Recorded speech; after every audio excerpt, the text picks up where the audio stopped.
जेकर शिव गुरु पर पूरा विश्वास हो जाला, ओकर भव सागर से नैया बेड़ा पार हो जाला। ओकर भव सागर से नैया बेड़ा पार हो जाला। जेकर शिव गुरु पर पूरा विश्वास हो जाला, ओकर भव सागर से नैया बेड़ा पार हो जाला। ओकर भव सागर से नैया बेड़ा पार हो जाला।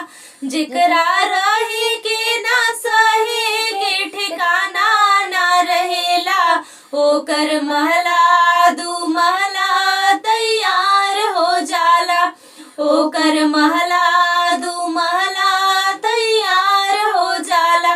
जेकर शिव गुरु पर पूरा विश्वास हो जाला, ओकर भव सागर से नैया बेड़ा पार हो जाला। ओकर भव सागर से नैया बेड़ा पार हो जाला।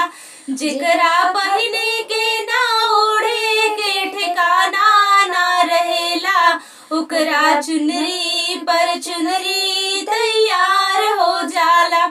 ओकरा चुनरी पर चुनरी तैयार हो जाला।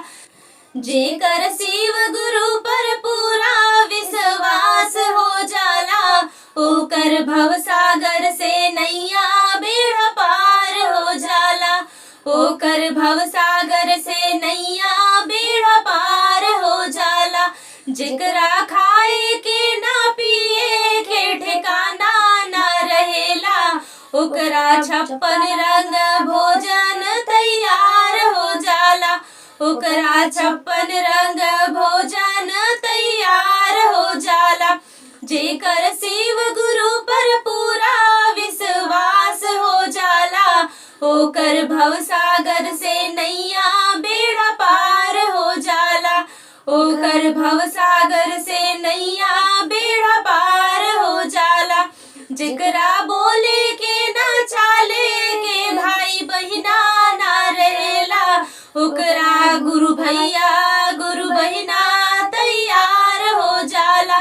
ओकरा गुरु बहिना तैयार हो जाला। जेकर शिव गुरु पर पूरा विश्वास हो जाला, ओकर भव सागर से नैया बेड़ा पार हो जाला। ओकर भव सागर से नैया बेड़ा पार हो जाला। जेकरा ना मन दया पर विश्वास हो जाला, ओकरा भव सागर से नैया बेड़ा पार हो जाला। ओकर भव सागर से नैया बेड़ा पार हो जाला। जेकर शिव गुरु पर पूरा विश्वास हो जाला, ओकर भव सागर से नैया बेड़ा पार हो जाला। ओकर भव सागर से नैया बेड़ा पार हो जाला। जेकर शिव गुरु पर पूरा विश्वास हो जाला, ओकर भव सागर से नैया बेड़ा पार हो जाला। ओकर भव सागर से नैया बेड़ा पार हो जाला। अगर आपको हमारा गाना अच्छा लगे तो हमारे चैनल को लाइक, शेयर एंड सब्सक्राइब जरूर करें और बेल आइकन प्रेस करें, जिससे कि हमारे गाने का नोटिफिकेशन आपको सबसे पहले मिल सके।